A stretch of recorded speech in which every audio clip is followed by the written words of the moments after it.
let's continue to finish the annuity and the perpetuity. We were talking about the pricing formulas and the timeline model of the annuity and perpetuity. Now we're talking about two growing annuity and growing perpetuities. What is a growing annuity? We know that annuity is defined as a finite series of equal payments on a regular basis. So the payments are equal for the annuity, the ordinary annuity and annuity due, and perpetuity. The perpetuity is perpetual annuity. The growing annuity is simply changing one element of this definition. That is changing the equal payment to a growing payment. But the payment is growing at a constant rate, G. Okay, G. So you can see from the growing annuities formula, the present value of the growing annuity is equal to the first payment at the end of the first period divided by, so the present value is C divided by 1 plus R, plus, remember that the second payment is not C anymore, it's C multiplying 1 plus G. So it's growing at the rate G. And the third payment will be C, well, it's not being written here, but it's C times 1 plus G to the power of 2. Okay? And until the last payment, the first payment can be understood as C multiplying 1 plus G to the power of 0. So that 1 plus G to the power of 0 is 1. And the payment at the end of the period T will be C multiplying 1 plus G to the power of T minus 1. Okay? And for each payment at the end of each period, we discount it to the present value. And the first one is C divided by 1 plus R. The second one is C times 1 plus G over 1 plus R squared. And the last payment is C multiplying 1 plus G to the power of T minus 1 over 1 plus R to the power of T because it's paid at the end of the period T. Okay. We also we know that from this formula that when R goes up, each one of the item goes down. So the PV is going down. For growing annuity, the price of the growing annuity and R is also negatively correlated. And we multiply both sides, the left-hand side and right-hand side, by 1 plus R over 1 plus G. We know that this left-hand side becomes this guy. And the right-hand side, for each item, for this item, because C over 1 plus R times 1 plus R over 1 plus G, we are left with C over 1 plus G. And for the second item, we are left with C over 1 plus R because 1 plus G and 1 plus G cancel out. And this 1 plus R and 1 plus R square here, not sure if you can see my mouse moving here. I hope you can see my mouse moving here. Cancel out.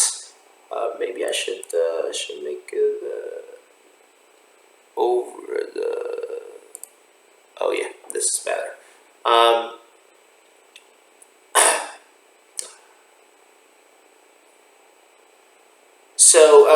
And for all of the other items, we also multiply it by 1 plus R over 1 plus G. For the last item, it's C times 1 plus G to the power of T minus 1, and it cancels out with 1 plus G here, so that we have C over 1 plus G to the power of T minus 2.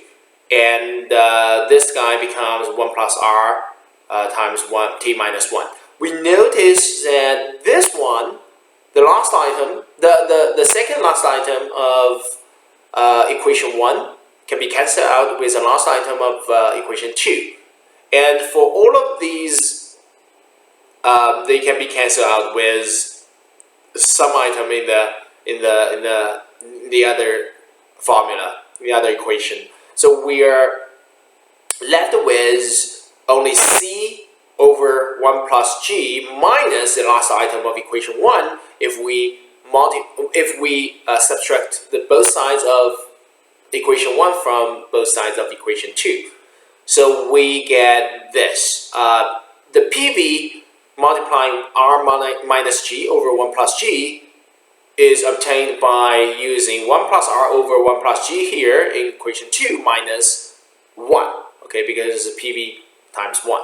So we are left with this. We arrange this equation a little bit by multiplying 1 plus G on both sides. So this 1 plus G cancels out, and this 1 plus G becomes 1 plus G to the power of T.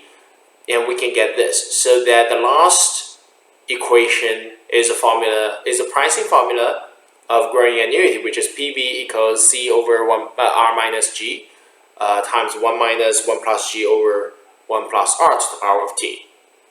Remember that we now have an assumption that R is greater than G. When R is greater than G, and when we assume that T is going to infinity, that means that this growing annuity is becoming a growing perpetuity, it's a perpetual annuity. Then PV, the price of the growing perpetuity, will become C over R minus G. This item, the big guy, is going to be 1 because when G is smaller than R, then 1 plus G over 1 plus R is smaller than 1. When anything smaller than 1, we take to the power of T, it goes to 0. Okay, so PV of the growing perpetuity becomes C over R minus G. Therefore, for growing annuity, which is a growing stream of cash flows with a fixed maturity, we know that the PV is this guy. Looks pretty complicated. You better prepare a cheat sheet for your final exam. But to be very honest, if you are familiar with the process of deriving this formula, you can derive it by yourself. So let's take an example. A defined benefit retirement plan offers to pay $20,000 per year for 40 years and increase the annual payment by 3% per year. What is the present value at retirement if the discount rate is 10%? What is R? R is the discount rate, 10% here. Okay, you plug this into this formula. And the growth rate is 3% because it says, and increase the annual payment by 3% per year, each year. So G is 3%. Okay, it's an annual payment because it offers to pay this guy. This is C. C is $20,000 per year. So it's compounded every year for 40 years. So 40 is T here. Okay, so you plug this into this formula, you can get this answer. Remember that we can directly plug these numbers into this formula because it's compounded per year. If it's compounded monthly, we're going to do something differently. If the payment is made monthly, then we will have to divide the annual payment by 12 and multiply the number of years by 12. Okay, to calculate the number of months rather than number of years. For growing perpetuity, the formula is pretty simple. It's C over 1 R minus G. And let's look at this example. The expected dividend next year is $1.3, and dividends are expected to grow at 5% forever. Okay, because it says forever, so it's perpetuity, and grow at 5%, meaning that G is 5% and C is $1.3. If the discount rate is 10%, that means the R is 10%. What is the value of this promised dividend stream? Simply speaking, simply using this formula is C over R minus G. We can get that the price of this growing perpetuity is $20,000. the last part, we are talking about two very related but distinct concepts, EAR and APR. What is EAR? EAR is called effective annual rates. Well, the APR is called the annual percentage rates. Annual percentage rate is a simple interest rate that we are talking about. When you receive a credit card, and the credit card will say, well, our APR is like 12%, it doesn't really mean that if you borrow $1 or if you borrow $100 from this credit card, at the end of the year, you're going to pay $12. No. Because that $12 is a quoted annual rate, but credit card is being paid every month. So you need to calculate the effective annual rate, because if you do not pay all of your money at the end of the month, your interest will generate interest to the future. So to calculate the interest before, you need to calculate in the end the effective rate that you are paying for this whole year. So this is the actual rate paid or received after accounting for compounding that occurs during the year. If the compounding is not yearly, if the compounding is monthly, bi-weekly, semi-annually, or daily, for any compounding period that's shorter than 1 year, you're going to find that effective annual rate is greater than the simple APR, because you have some generated interests. If you want to compare two alternative investments with different compounding periods, you need to compute the EAR and use that for comparison.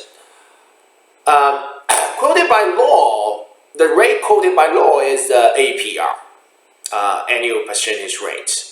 APR is a period rate times the number of periods per year. For example, if the effective rate for 1 month is 1% for your credit card, the annual APR is simply 1% times 12, equaling 12%.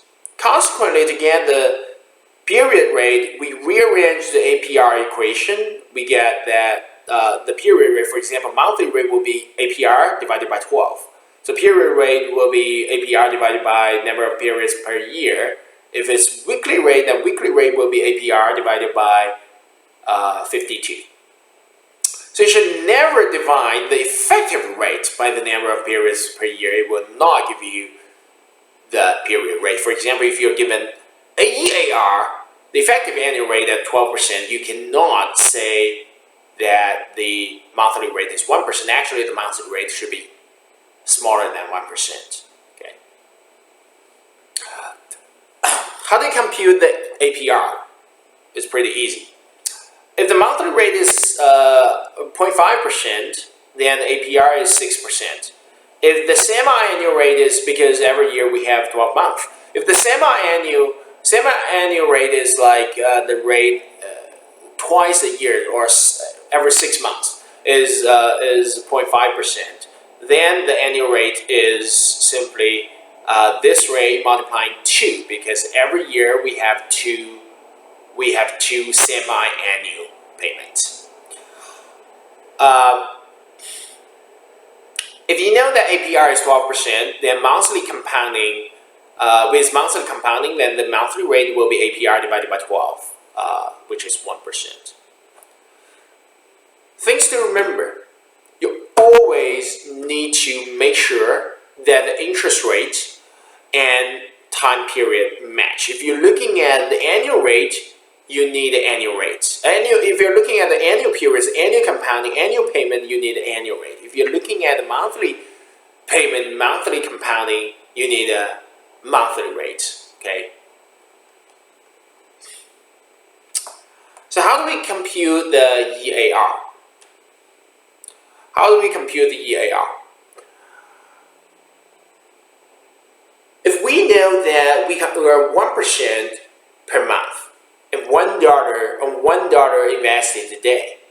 APR is simply 1% times the number of months per year, which is 12. So APR is 12%. But how much are you effectively earning?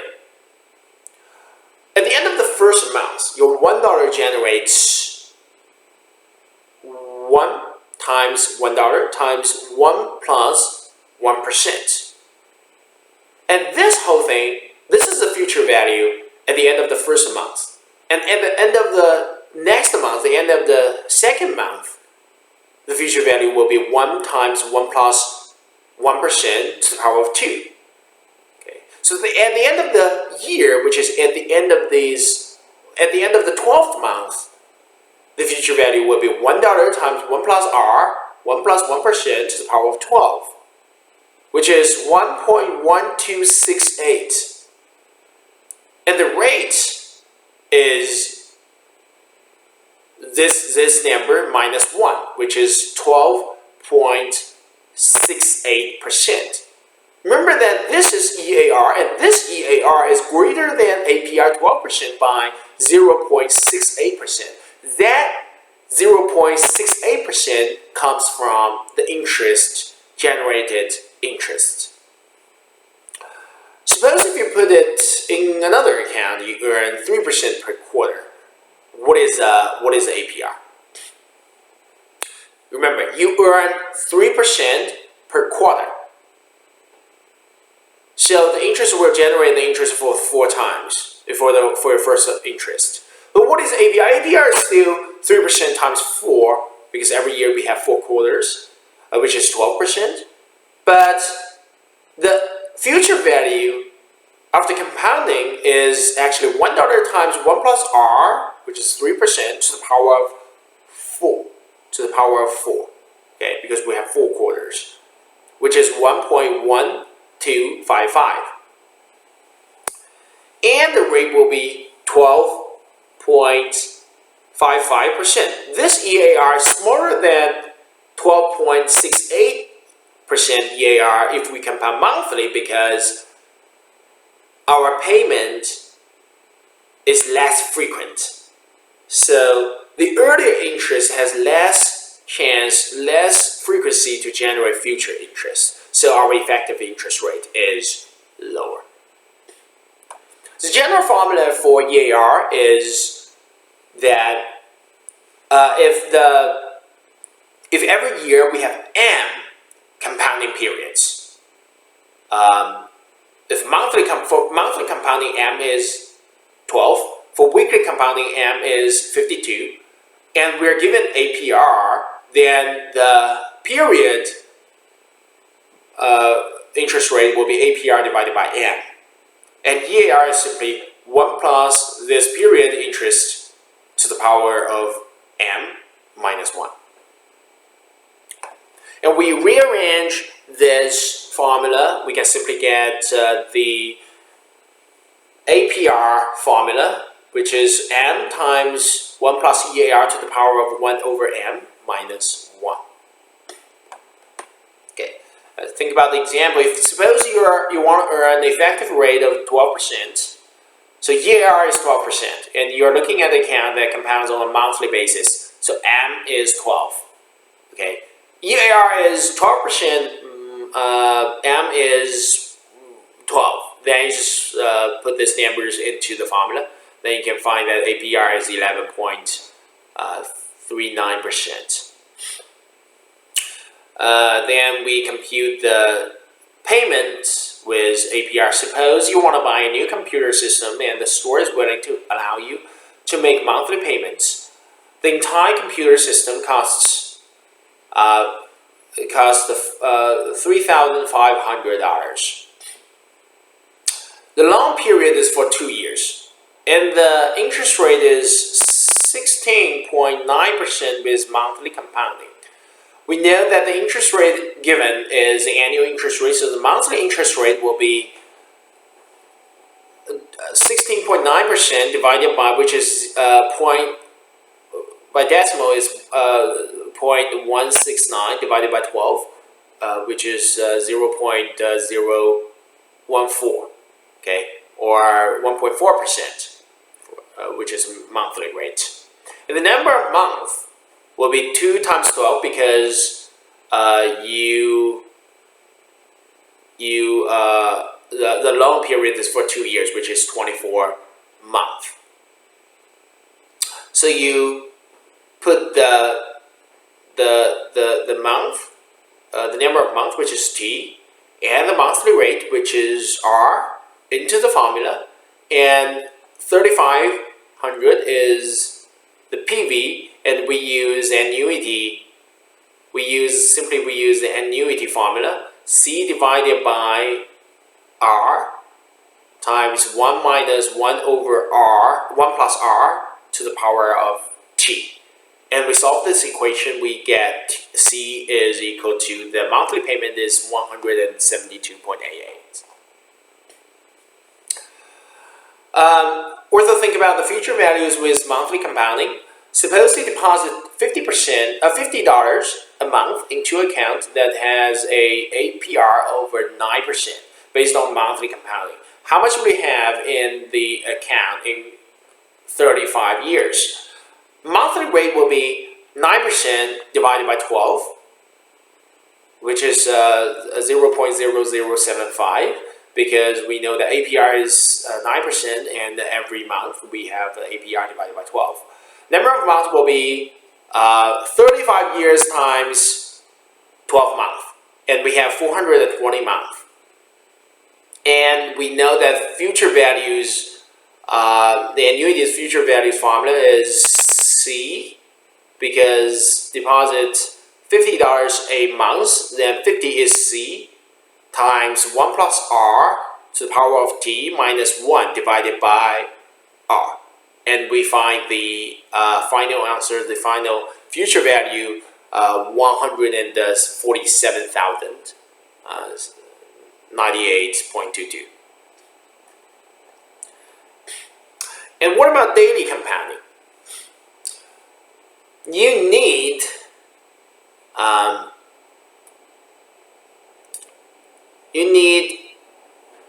$15,000 in 3 years for a new car. Okay, so this is future value. Okay, if you can deposit a lump sum into this account that pays an APR of 5.5% based on daily compounding, okay, how much would you need to deposit? So the daily rate will be this APR divided by the number of days per year, which is 365, and which is this guy. And the number of days will be 3 years multiplying the number of days per year, which is 1,095 days. And the present value will be future value divided by 1 plus R, the daily rate, to the power of T, the number of days. And we get the present value of 12,000 and a little bit more.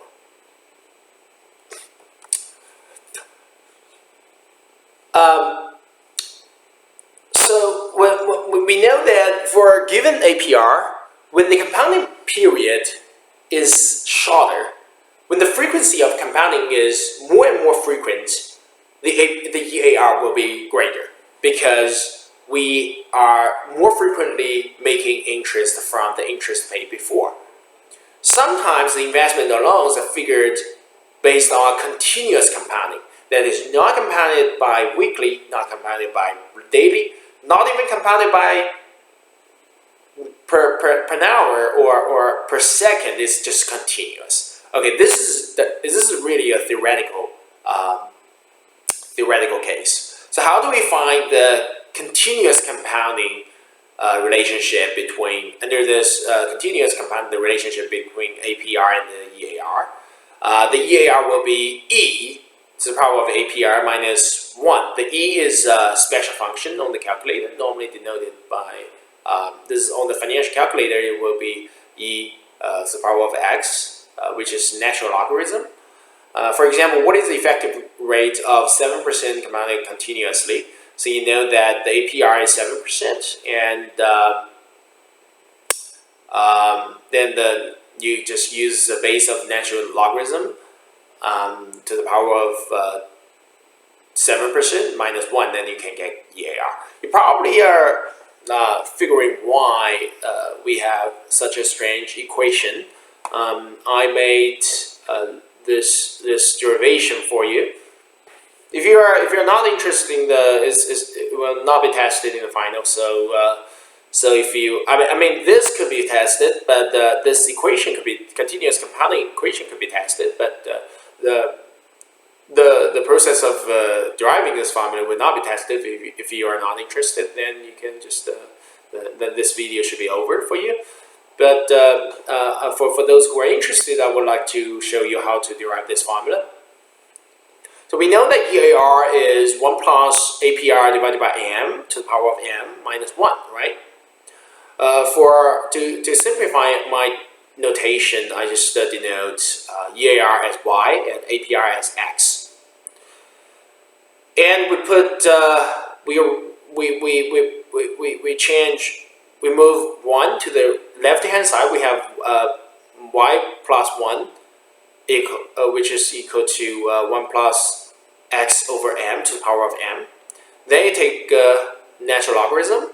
So you got log y plus 1 equaling this. This is because if you take log and to the power of m, the m can be moved before the log. Okay, m multiplies log 1 plus x divided by m.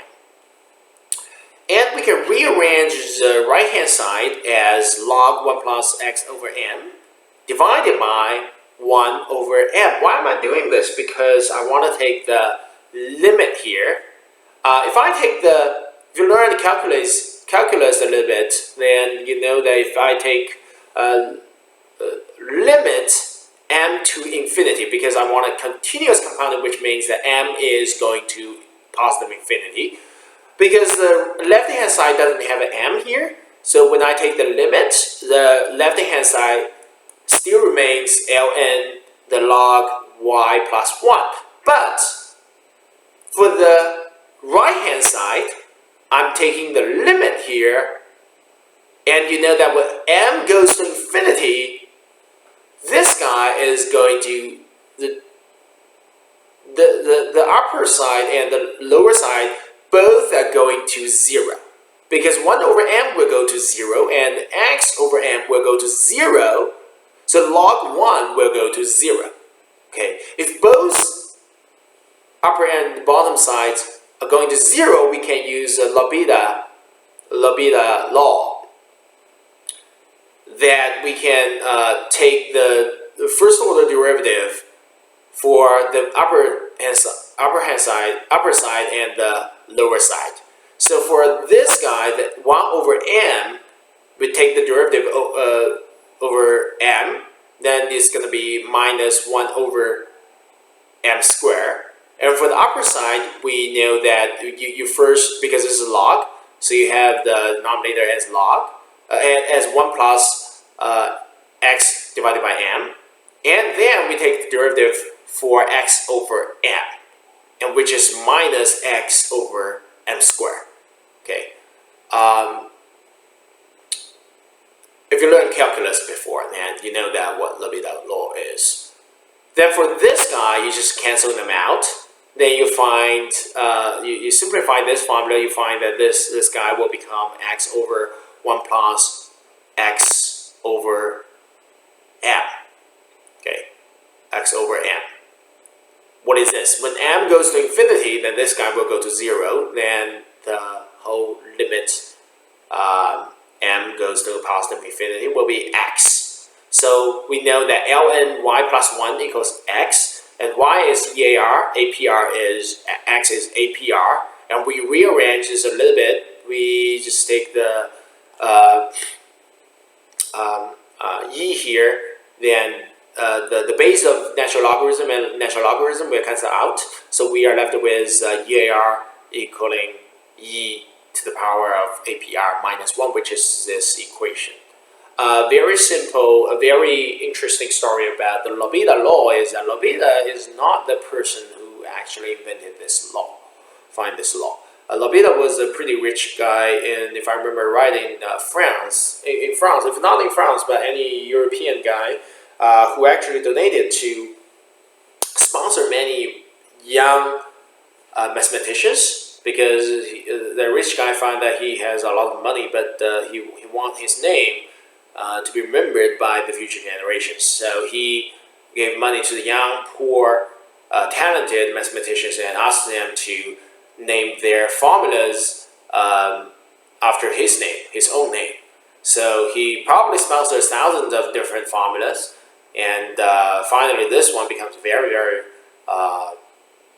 famous. And this is written in every calculus textbook. So if you're interested, this is the history of Labida law. Okay, then for the APR and EAR, for the growing annuity and perpetuity, this is the second part of the chapter's video. It's been over, and there were some practice problem sets that you probably are interested in doing. In the tutorial session, the TA will assist you and guide you over these questions, these problem sets. Let me just briefly go over this a little bit.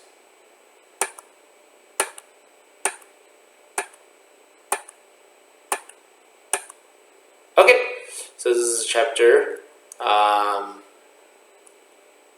and this is the discounted cash flow valuation. Next video, we will talk about the valuation of bonds. Then the next one, we will talk about the valuation of stocks, the two most important financial assets in finance. Okay, I'll see you next video.